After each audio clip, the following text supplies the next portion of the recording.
E aí, tranquilinho, estamos de volta aí, parte 3 da nossa aula 3 sobre ação penal, nosso curso de processo penal geral, geralzão, grandão, completão, gratuito para você. Vamos falar sobre princípios. Eu sei que você estava doido por esse momento. Você percebeu lá na primeira aula eu falei, nós vamos desenvolver princípios de acordo com o passar do tempo. Eu não fiz uma aula só de princípios, até porque dois motivos me levaram a isso. Boa parte dos princípios que você estuda lá na primeira aula de princípios, né, do processo penal são princípios que você já conhece por conta do direito constitucional. São princípios que se aplicam aqui. Duplo grau de jurisdição, princípios óbvios que você já conhece, devido ao processo legal. Então eu não vou ficar, igual muito professor gosta de fazer, perdendo o teu tempo com uma coisa que você já conhece. Se não conhece, busque conhecer, que é importante. Até porque você não vai entender processo nenhum se você não entender aqueles princípios. O que nós vamos desenvolver aqui hoje são princípios específicos da ação penal. Nós vamos ter mais princípios pela frente. Essa aula são princípios da ação penal. E eu vou dividir esses princípios com você. São 11 princípios para a gente falar. 10 se você quiser ser bonzinho. Tem 2 princípios que são abraçados. É nós, estamos juntos. Desses princípios, eu preciso separar esses 11 em princípios comuns, porque independente de qual for o tipo, a espécie de ação penal, esses princípios serão encontrados, e são os 5 primeiros que eu vou te mostrar. Princípios de ação penal pública, que tem 3, e princípios de ação penal privada, que tem 3. Então, entenda, os princípios da ação penal, eles têm aqueles que são comuns, então público ou privada não importa, ele vai ser aplicado, e tem aqueles princípios que são próprios. Por isso que eu quis estudar com você espécie primeiro, para depois falar de princípio. Imagina, uma aula de princípios, lá no comecinho, eu nem te expliquei a ação penal direito, e você já está vendo o princípio, por isso que eu acho muito mais esperto você estudar agora. Então é o seguinte, o primeiro princípio que a gente vai estudar é o chamado princípio da inércia jurisdicional. Princípio comum, tá? Eu vou trabalhar primeiro os 5 princípios comuns com você, depois a gente vai para os específicos. O princípio da inércia diz o seguinte, a autoridade judiciária não poderá propor uma ação penal se não for provocada. Inércia jurisdicional, inércia do Poder Judiciário, inércia da jurisdição. Quem tem jurisdição é o Poder Judiciário. Então, cuidado para você não confundir. Não é inércia ministerial, porque o Ministério Público ele pode agir de ofício, lembra? A ação penal pública é incondicionada. Não é inércia natural do ser humano, que o cara pode agir de ofício, até porque quando ele for uma ação penal privada, ele tem que agir. Senão não acontece nada. Então a ideia aqui é inércia jurisdicional. O juiz, a autoridade judiciária, nós já falamos sobre isso inclusive numa aula. A autoridade judiciária não pode de plano propor uma ação penal, tem que ser provocado. Nada impede, lembre-se, que o juiz remeta um pedido ao Ministério Público para a propositura da ação, porque também o juiz não é otário, também não é cego, ele não vai passar a ver um crime sendo cometido e falar, que pena, não fui provocado. Já falamos sobre isso, mas eu quero aprofundar um pouco mais na inércia. Esse princípio só vale se a ação penal tiver condão condenatório. Se for uma ação penal que vislumbre condenação de alguém, vale o princípio da inércia jurisdicional. Se não for uma ação penal condenatória, se for uma ação penal não condenatória, chama como quiser, aí o juiz pode agir de ofício. Por exemplo, a oferta, a aceitação de um habeas corpus. Se o juiz encontra, habeas corpus não é condenatório, não é uma decisão condenatória. Se o juiz percebe que naquele momento tem uma ação passível de afastamento por habeas corpus, o que ele faz? Age de ofício. Então, tem que ser uma ação penal com condão condenatório. Se for um ato que não tenha condão condenatório, pode ser feito, sim, sem necessidade de provocação. Regra, jurisdição inerte. Tem que ser provocado. Por isso que a gente falou da ação penal no primeiro vídeo. Alguém tem que propor denúncia ou queixa. Vamos começar, tá? Vamos para a tela, para eu te mostrar isso. Tudo começa no artigo 26. A ação penal, nas contravenções, será iniciada com auto de prisão em flagrante ou por meio de portaria expedida pela autoridade judiciária ou policial. Pô, Dalmo, você tá maluco? Você acabou de falar uma coisa e agora vem o artigo 26 e mostra que a ação penal em contravenção será iniciada. Por que eu quis te mostrar esse artigo 26? Primeiro que eu já te mostrei os artigos que se referem à necessidade de provocação. Mas eu queria te mostrar esse artigo porque ele está no Código de Processo Penal. Ele pode cair na tua prova. Ele diz para você que nada impede que a ação seja proposta, no caso de contravenção, tá? Seja iniciada por portaria da autoridade judiciária. Só que você sabe que isso não vale. nós entendemos que esse artigo 26 ele não foi recepcionado pela Constituição, porém ele não foi revogado. Então, se por acaso, eu duvido que isso aconteça, mas se por acaso cair na prova lá, ó, segundo o Código de Processo Penal, no caso de contravenção, a autoridade policial poderá expedir portaria para propositura de abertura de processo. Pode? Pode. Mas eu acho difícil que isso aconteça. Mas entenda, uma coisa é aquilo que não é recepcionado, ou seja, bateu de frente à Constituição, a Constituição automaticamente diz, não vale. Outra coisa é que é revogado, e não foi o caso.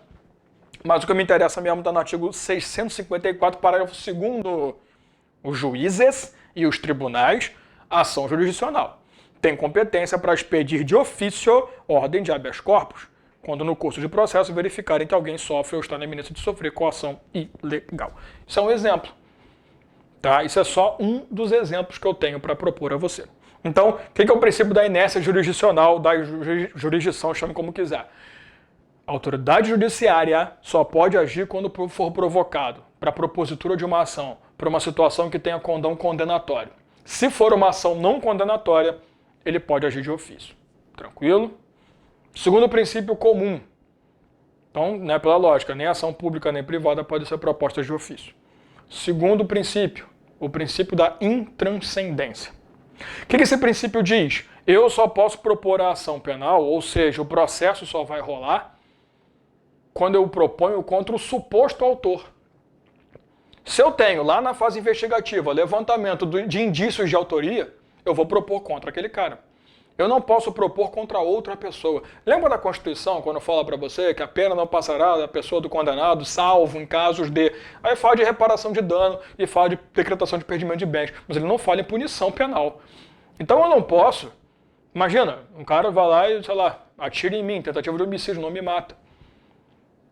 Na hora que ele vai correr, ele tropeça, cai de cabeça no chão e morre, que meu Deus é mais forte que o dele. Se ferrou. O que acontece? Eu vou entrar com uma ação penal contra o filho dele por tentativa de homicídio que o pai cometeu? Isso não existe. Então é intranscendência, não passa da pessoa que cometeu a infração. Tudo bem que o exemplo que eu te dei da Constituição fala do condenado, já é a merda. Mas eu posso utilizá-lo como base, todo mundo utiliza inclusive, para poder te mostrar essa condição. Então, intranscendência é isso. Só para constar, alguns gostam de chamar de princípio da alteridade. Intranscendência ou alteridade. Tá? Terceiro princípio comum que nós temos, o princípio da vedação ao bis in idem processual. Que é bom que você conheça como princípio ne bis in idem. Não é no bis in idem, não é ne bis in idem. O bis in idem processual é um pouquinho diferente do bis in idem penal. O que o bis in idem processual fala? Você não poderá ser processado mais de uma vez pela mesma imputação. Não quer dizer que o fato que você cometeu não possa ser responsável pela abertura de vários processos. O que eu estou falando é que você não pode sofrer a mesma imputação. Então, vamos lá. Eu acuso você de lesão corporal. Vamos a um processo, você é absolvido. Eu não posso propor nova ação baseado de novo naquele próprio caso de lesão corporal contra mim. Tá tranquilo? Só um exemplo. Agora, nada impede que outra pessoa proponha uma ação de lesão corporal contra ela se você bateu em mim e outra pessoa mesmo. Minha mulher estava comigo, você bateu nela junto. Duas propostas, sem problema. Tá? Então, o bis in idem processual, ele diz que você não pode ser processado pela mesma imputação duas vezes. Cuidado também que nada impede que seja esfera justiça. Nada impede que um ato seu produza uma ação criminal, uma ação administrativa e uma ação civil. Eu estou falando de imputação processual penal. Tá? Quarto e quinto princípios, vou colocar junto, são os princípios da oficialidade e autoridade, que são a mesma porra no final das contas. Ah, Dal, mas tem diferença. Sim, mas é a mesma coisa. Porque tanto na oficialidade, que diz que só pode agir oficialmente aquele previsto, aquele órgão previsto, né, como autoridade maior, como que detém o poder pela lei, assim como a autoridade também vai dizer que só podem agir aqueles que têm o direito pela lei. Autoridade judiciária, autoridade policial. Ah, Dal, você falou muito rápido, que não tem conversa. O que são esses dois princípios? Oficialidade. O movimento só pode ser feito por órgãos oficialmente reconhecidos. Por exemplo, ação penal pública só pelo Ministério Público, então beleza. Ah, mas tem a pública subsidiária da pública. Quem é que vai ser o substituto? O previsto em lei, o órgão oficial para a ação. A autoridade, só podem agir aqueles que têm a autoridade dada pela lei. A autoridade policial, quando produz uma diligência, por exemplo. A autoridade judiciária, como toma uma decisão. Então, os princípios são os mesmos. Eu só queria te mostrar uma coisa. Se você estiver falando de ação penal privada, porque essa oficialidade vale para os dois. Tá? A ação penal só pode ser iniciada por pessoa oficial, a ação penal só pode ser conduzida, aí antes, né, até a investigação da ação penal só pode ser conduzida por a qualquer atuação que seja autoridade prevista na lei. Isso vale para ação penal pública ou privada, não importa. Mas entenda, no caso de ação penal privada, esse princípio ele abraça só a fase pré-processual. Porque lembre-se, na ação penal privada, quem é que tem autoridade para agir? Você. Então não há órgão oficial. A queixa é dada por você. Então esse princípio só tem possibilidade de agir, de produzir diligências, de fazer pedido de produção de sei lá, elementos informativos, de ações, ou até mesmo instauração de inquérito policial. Na ação penal privada só vale para esse momento, para a fase investigativa, a fase pré-processual. Porque na fase processual só quem tem o poder é você, pessoa física, única ou jurídica, né, dependendo se for você o ativo que sofreu alguma coisa. Tá? Então, só para você entender, apesar de ser um princípio que é comum, na ação penal pública esses dois princípios abrangem todos os momentos. Agora, no caso de ação penal privada, esses princípios só vão ser vistos na fase pré-processual, porque quando o processo está instaurado, quem age é você. Aí não tem oficialidade, não tem autoridade. Aí é a pessoa comum. Tá? Aí é o ofendido que virou querelante. Tá tranquilo? Só para constar, toma cuidado com esse pequeno detalhe. Tá, matamos os 5 princípios comuns. Vamos aos princípios de ação penal pública. Começamos com um princípio chamado princípio da obrigatoriedade. O que esse princípio diz? Se eu tenho justa causa, eu tenho as condições da ação todas bonitinhas, o MP é obrigado a propor a denúncia. É obrigado a apresentar a denúncia. Então, se eu chego lá para o Ministério Público e falo, olha, o inquérito policial foi finalizado, chegamos ao Ministério Público, queridão, temos todos os elementos informativos necessários para comprovar a autoria, a materialidade, toma, apresenta isso. Se o MP olhar e falar, não, isso aqui vai demorar muito, isso aqui é muito chato, isso aqui não vai levar a lugar nenhum, não é ele que tem que fazer isso, ele tem que apresentar a denúncia. Lembre-se, a obrigatoriedade é para o MP apresentar a denúncia. Se o juiz olhar lá e perceber que as condições da ação supostamente existiam, não existem, ele vai rejeitar. Pelo amor de Deus. Aqui a obrigatoriedade é, o Ministério Público tem que agir. Tenho tudo, justa causa, condição da ação, o Ministério Público apresenta a denúncia. Você não pode optar por. Tá? Então tem tudo, tem que fazer. Eu vou te mostrar isso na lei. Vamos para a tela. Artigo 24. Nos crimes de ação pública, esta será promovida por denúncia do Ministério Público. Só para te lembrar. Quem é que tem o poder? Ministério Público de propor denúncia. Só que eu trouxe o artigo 385 para te mostrar uma coisinha. Nos crimes de ação pública, o juiz poderá proferir sentença condenatória, ainda que o Ministério Público tenha opinado pela absolvição, bem como reconhecer agravante, embora nunca tenha sido alegado. Isso aqui é legal pra caramba. O princípio que versa o nosso trabalho processual é o chamado princípio da verdade material. Ou seja, a gente busca a verdade mesmo, não é aquela verdade prevista apenas em documentos. Quando o Ministério Público faz a denúncia, ou melhor, quando ele recebe a representação ou requisição para a proposta de denúncia, ele tem a obrigação de fazer. Ele tem a obrigação de denunciar. Agora, não há obrigação nenhuma que o juiz aceite a denúncia, e mesmo que aceite, é isso que importa desse artigo, não há obrigação nenhuma que o juiz siga o que o Ministério Público pediu. Isso vale também para qualquer agravante. Se no curso do processo foi identificado algo que possa agravar a punição do cara, só que o Ministério Público não falou nada, se exploda. O Ministério Público ele vai apresentar denúncia. A obrigatoriedade dele é agir, mas não quer dizer que o juiz vai seguir também a vontade do MP. Lógico, né? Tá tranquilo? Só que tem um detalhe. Esse princípio da obrigatoriedade, ele traz a ideia de que apresentar denúncia. Se apresentou denúncia, a gente tem a peça necessária para você ter uma ação penal concretizada. Mas existem diversas exceções. Existem várias condições que podem afastar, entre aspas, essa obrigatoriedade. Existem algumas condições que fazem com que a proposta da denúncia não seja necessária porque eu consigo resolver por outro caminho. Eu vou te mostrar na tela todas as condições para você poder entender bem o que é isso. Vamos lá. Primeiro está na Lei 9.099 de 95, a Lei dos Atos Especiais, que vai falar sobre a transação penal. Artigo 76, olha só.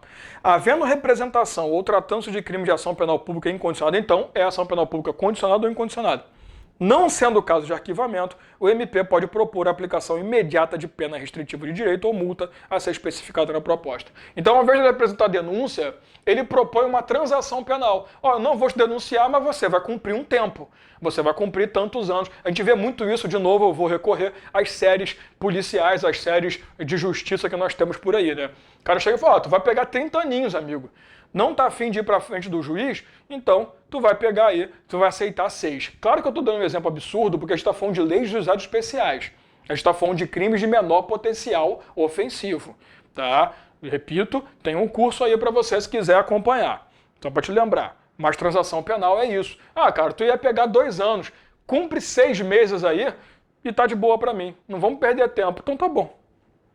Outro exemplo é o acordo de leniência previsto na Lei 12.529, que é a lei que fala de crimes cometidos contra a ordem econômica, tá?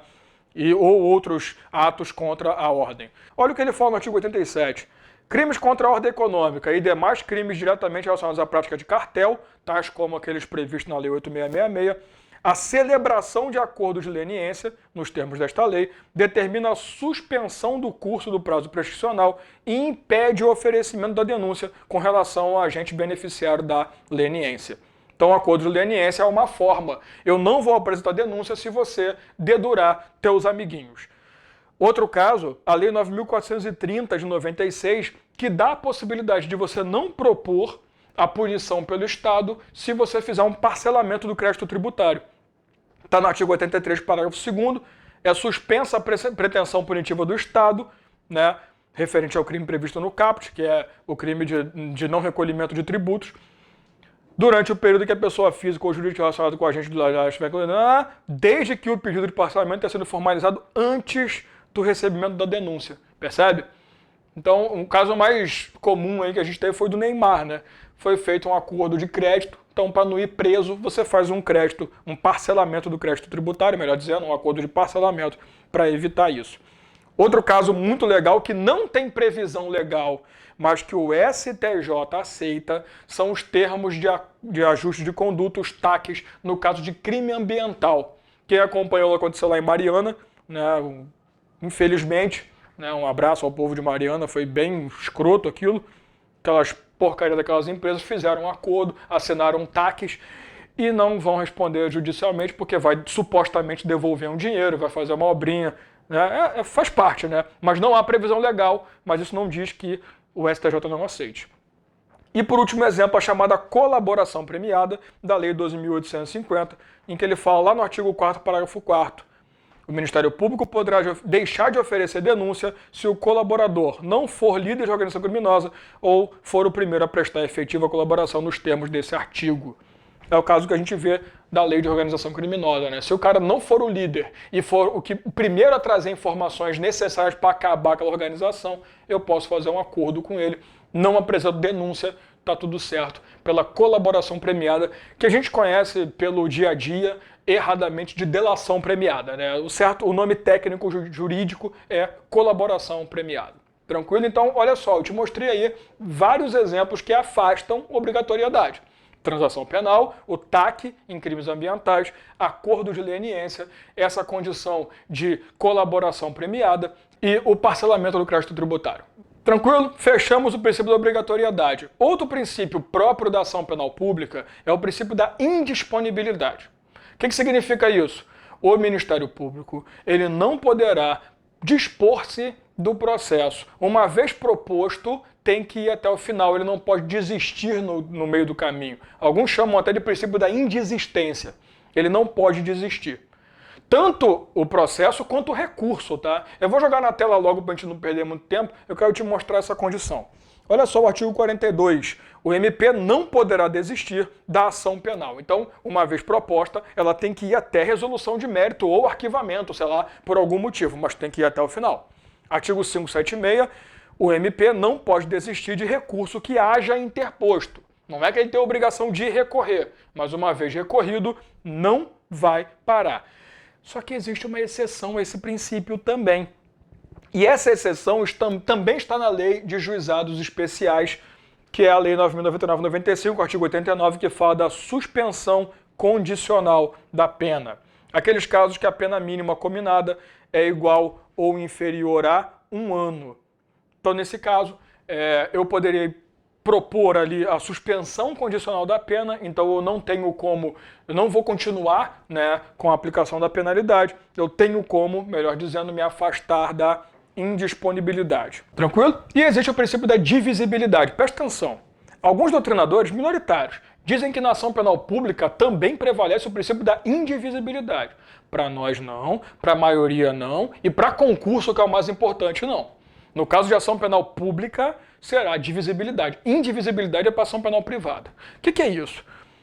A divisibilidade diz o seguinte: imagina que eu estou no inquérito policial, numa investigação contra vários alvos. Se por acaso eu consigo levantar uma quantidade importante de elementos informativos contra um desses alvos, nada me impede de propor a ação contra ele e seguir com a investigação contra os outros caras. O melhor exemplo que a gente tem é a Lava Jato. Porque está rolando, a investigação está rolando, e mesmo assim várias pessoas já foram, né, já sofreram um processo, ou pelo menos a propositura de ação penal contra eles. Então, na ação penal pública, é permitida a divisibilidade, sim.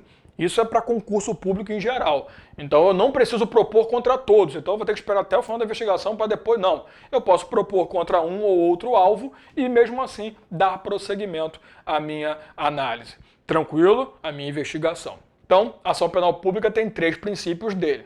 Já a ação penal privada também vai ter 3 princípios que normalmente são meio que ao contrário dos princípios que a gente viu da ação penal pública. Por exemplo, o primeiro princípio é o princípio da conveniência, ou o princípio da oportunidade. Enquanto na ação penal pública é obrigatório, se eu tenho condição da ação em justa causa, eu, MP, tenho que propor a denúncia. No caso da ação penal privada é optativo. O ofendido vai ver.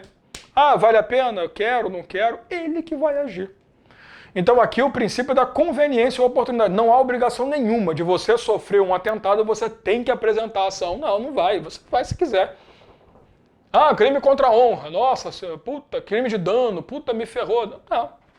Entra se quiser. Se não quiser, não entra. Se por acaso, isso aqui é importante, tá? Isso aqui é muito importante para a prova. Se por acaso o legitimado resolver não propor a ação, podem acontecer 2 coisas, 2 efeitos da não manifestação do ofendido em relação à ação penal privada. O primeiro efeito chamado decadência, o segundo efeito chamado de renúncia. Então, 2 coisas que vão acabar com o teu direito de apresentar a ação, você que tem essa oportunidade, essa conveniência, esse critério discricionário de propor ou não a ação penal, perde o direito quando você incorre em decadência e em renúncia. Eu vou te mostrar na lei o que são esses caras. Vamos comigo, depois a gente retorna aqui. Artigo 38.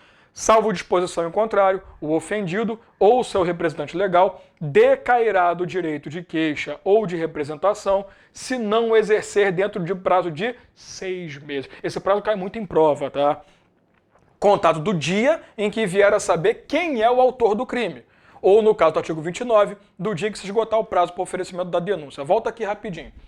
Regra. Você tem, pelo artigo 38, 6 meses para propor a ação penal quando privada. Não é da data do ocorrido, não é da data do fato, é da data do conhecimento da autoria. Quando você toma conhecimento quem foi o cara que invadiu tua casa, que roubou suas coisas, seus pertences, ou da pessoa que está te ameaçando, aí você passa a contar desse dia, porque isso aqui não é um prazo processual, tá? Isso aqui é um prazo penal. Então, do dia que tomou conhecimento, você começa a contar o prazo de 6 meses. Tranquilo? Então, para propor a ação, você tem que ter o dia, vai contando 6 meses. O que ele faz uma ressalva do artigo 29? A ação penal privada subsidiária da pública. Nesse caso, os 6 meses começam a contar do dia em que o MP perdeu o prazo dele. Então, regra, 6 meses a partir do conhecimento do autor. Salvo se for um caso de ação penal privada subsidiária da pública, em que o prazo começa a contar quando o MP não agiu. Tá tranquilo? Então, decadência é isso, é a perda do prazo para propor a ação sobre aquele ato. Tranquilo? Você perde todos os direitos inerentes ao que aconteceu. Tá? Reparação, tudo, porque isso é uma decadência. Tranquilo? Continua. Artigo 104. O direito de queixa não pode ser exercido quando renunciado expressa ou tacitamente. Aí o parágrafo único vai falar assim: importa a renúncia tácita ao direito de queixa a prática de ato incompatível com a vontade de exercê-lo. Não a implica, todavia, o fato de receber o ofendido indenização do dano causado pelo crime. Artigo 49. A renúncia ao exercício do direito de queixa em relação a um dos autores a todos se estenderá. Artigo 57. Renúncia tácita e perdão tácito admitirão todos os meios de prova. O que seria uma renúncia? A renúncia seria quando você faz alguma coisa que demonstra que você não tem interesse em apresentar uma queixa. Vamos estabelecer o seguinte: decadência depende da sua omissão. Então você ficou omisso, não fez nada durante 6 meses. Passou o tempo decadencial, perdeu o direito de propor a ação. Agora imagina, eu tenho o direito de propor aquilo contra a pessoa. A pessoa cometeu um crime contra mim. No meio do caminho, o cara, que é muito comum eu usar isso como exemplo, se apaixona pela outra pessoa que no início cometeu o ato contra ela. O que ele faz? Se casa. Não, vamos casar. Tá no prazo de 6 meses? Tá. Mas dentro do prazo ele não cometeu um ato que demonstra que ele não tem interesse, então isso é uma renúncia tácita. Ele não chegou e falou expressamente, não vou exercer meu direito de queixa. Ele cometeu um ato casando com a pessoa que o ofendeu, né, com o ofensor, dentro do prazo, e esse ato demonstra que ele não tem vontade nenhuma de propor a ação. Então, quando você fala em renúncia, é uma ação expressa ou tácita que mostra que dentro do prazo você não tem interesse. Então você antecipa o final do prazo, né? Você não vai ter interesse em propor a ação. Presta atenção, a renúncia só é cabível antes da queixa, porque você vai perceber depois como é que funciona. Tá? Então, daqui a pouco eu vou te mostrar isso. O que acontece aqui?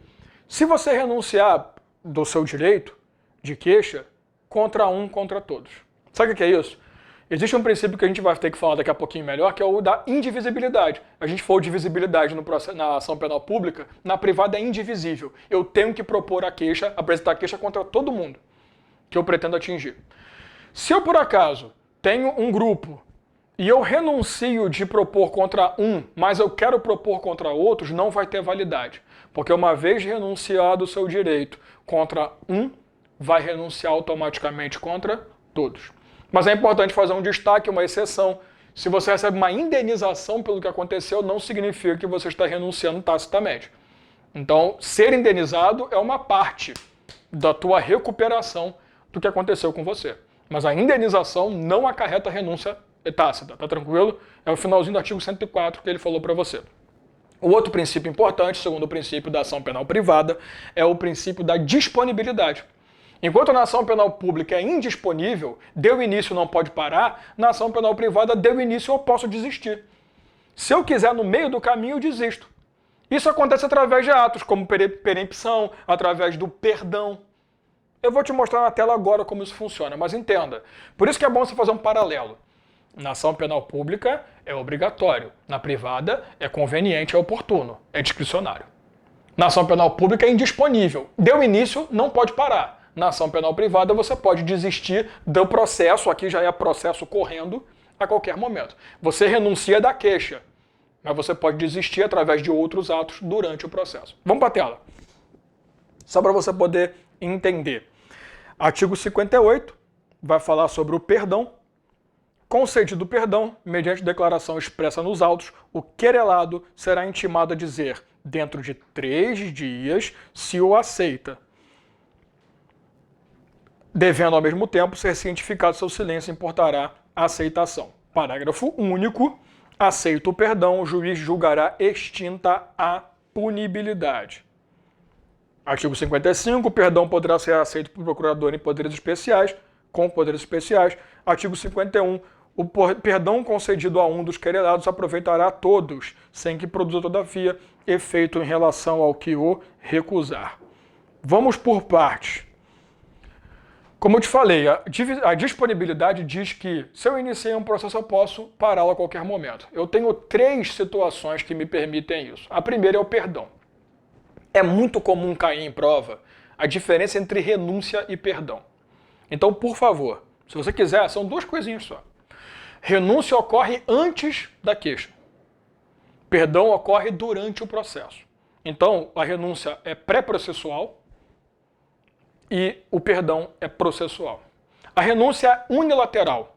Eu renuncio, o outro não precisa aceitar minha renúncia. Até porque seria meio mongolóide, né? Ó, não vou prestar queixa contra você. Não, mas eu quero, porra. o perdão é bilateral. Então, a simples oferta do perdão não é uma extinção natural do processo. O processo só vai parar se por acaso a outra parte aceitar o seu perdão. Por isso que eu li para você o artigo aí.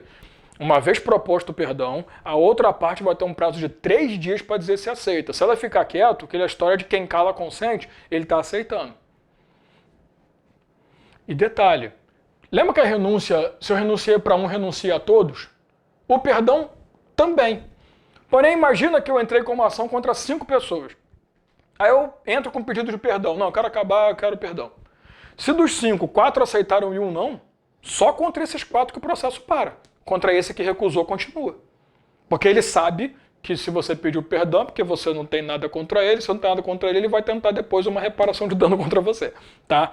Então, cuidado que é muito comum cair em prova renúncia e perdão. Renúncia é pré-processual e unilateral. Perdão é processual e bilateral. Tá? Então, o perdão tem essas regras. O que seria perempção?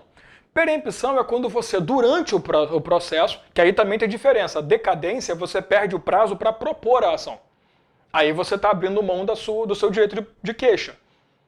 Na perempção, você propôs, você apresentou a queixa, está no processo, mas você comete atos ali dentro que demonstram que você não tem interesse na continuidade do processo. Vamos para a tela que eu vou te mostrar isso no artigo 60.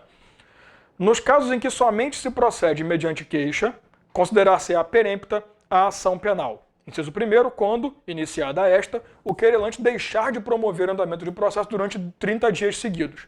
Atenção, a doutrina já entende que se ele não fez nada, ele não promove o andamento do processo durante 20 dias, aí vai lá e faz alguma coisa, depois ele fica mais 15 dias, faz outra coisa. Não há somatório, tem que ser 30 dias seguidos, marca esse final. Se o cara ficar 20, depois 15, depois 40, 40 não que ele já passou, né? 20, 15, depois 20 de novo, depois 10, não é para somar. Só vai recair na perempção se tiver 30 dias seguidos de total inércia do querelante. Perceba que ele usa o termo querelante, como eu te falei, né? O processo já foi oferecido. Quando, falecendo o querelante, ou sobrevindo sua incapacidade, não comparecer em juízo para prosseguir no processo, dentro do prazo de 60 dias, qualquer das pessoas a quem couber fazê-lo. Lembrando que isso é válido para ação penal privada exclusiva. No caso da personalíssima, não tem. Inciso 3º, quando o querelante deixar de comparecer sem motivo justificado a qualquer ato do processo que deve estar presente, ou deixar de formular pedido de condenação em alegações finais. Inciso 4º, quando, sendo o querelante pessoa jurídica, esta se extinguir sem deixar sucessor. Então, entenda, o que é perempção? Atos que você faz que demonstram o seu total desinteresse na continuidade do processo. Então, 30 dias seguidos você movimentar o seu processo sem fazer nada, sem apresentar documento, sem pedir porra nenhuma. O processo vai ser extinto por perempção. Então, você está disponibilizando o seu interesse, está dispondo, melhor dizendo, do seu interesse, né, da sua vontade de prosseguir com o processo. Ou, se você morrer, o teu sucessor, quando for válido isso, né, ação penal privada exclusiva, ele tem 60 dias para se habilitar. Se não o fizer, perempção.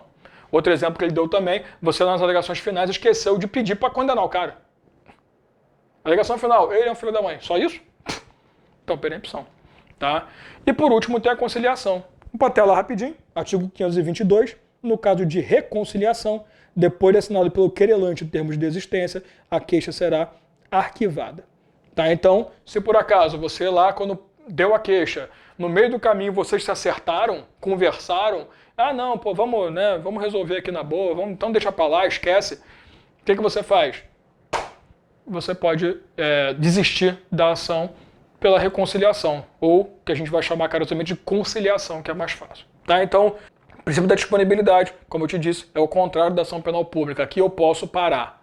Pelo amor de Deus, cuidado para você não confundir decadência com perempção, cuidado para você não confundir renúncia com perdão. Tá fechado? Por último, eu tenho um princípio aqui da indivisibilidade. Enquanto na ação penal pública é divisível, como eu te disse, para a maioria e para concurso, na ação penal privada não. Ou eu proponho contra todos, apresento a queixa contra todos, ou, se por acaso eu apresento a queixa contra alguns e deixo outros de fora, a gente entende renúncia tácita da queixa contra aqueles caras. Então, a divisibilidade é a indivisibilidade, perdão, é isso. Você não pode propor contra um ou outro e continuar com a investigação igual na ação penal pública. Aqui você tem que propor contra todos. Vamos para a tela para a gente fechar esse assunto. Artigo 48. A queixa contra qualquer dos autores do crime obrigará o processo de todos e o Ministério Público velará pela sua indivisibilidade. Tá? Então, repito, você tem que propor contra todo mundo. Se você propôs contra um, dizendo que ele faz parte de um grupo, beleza, abraço todo mundo. Mas se você propor contra um, falar que é só ele, você está renunciando do direito de queixa contra os outros. Por isso que ele falou, contra um dos autores vai atingir todo mundo. Mas se você não apresentar contra determinados, você está renunciando. O Ministério Público fiscaliza essa indivisibilidade. Puxadinho, mas é fácil, né? Esses princípios não são difíceis. Atente-se, como eu te falei, às diferenças entre ação penal pública e privada, que são os mais comuns de prova, tá? Para a gente fechar a ação penal, vídeo 4 a gente vai falar sobre a chamada ação civil ex delicto. Daqui a pouco a gente volta.